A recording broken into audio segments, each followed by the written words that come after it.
Yıldızların berraklığı, ayın aydınlığı, gecenin karanlığı içime eşer.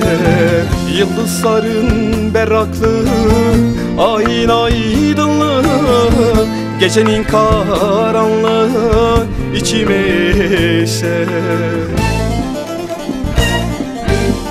Seni düşünüyor gönlüm, faşistin elinden zulüm. Bir mum gibi yandım söndüm, ne olur ağlama anne.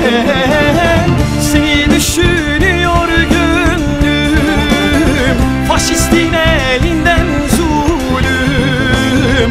Bir mum gibi yandım söndüm, ne olur ağlama anne.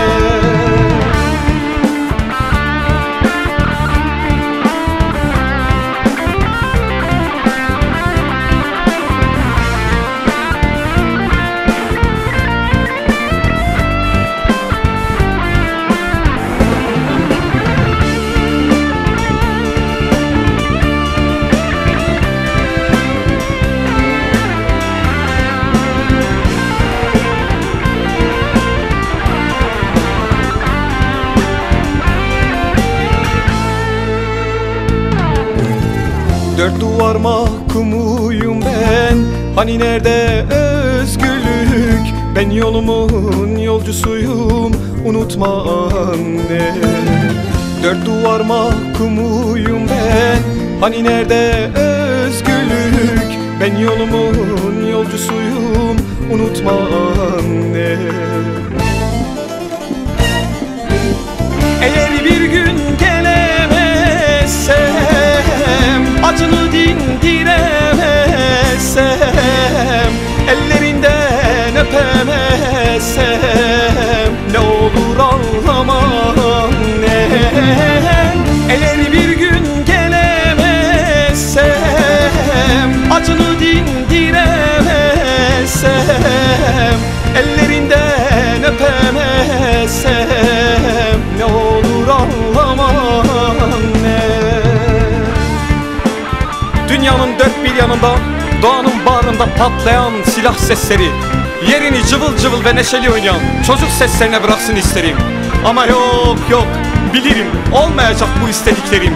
Bir çekvar olsam, isyan etsem haksızlığa, bir deniz olsam söndüremem yanan ateşi. Karar zalimin, silah günahsızın belinde olduktan sonra dökülecek kanlar, ağlayacak analar. Ama özünü yitirmemiş bu dağlara ilişmeyin. Bu dağlarda kan dökmeyin. Kardeş kavgasına bir son verin. Dur ey insanoğlu, nereye bu gidişat? Şimdi daha iyi anlıyorum ki özlemim ve sevdam dağlar ve kara toprak.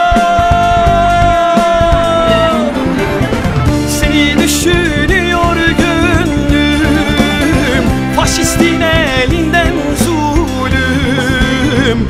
Bir mum gibi yandım söndüm, ne olur ağlama anne.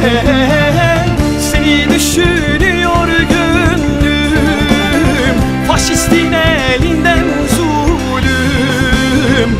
Bir mum gibi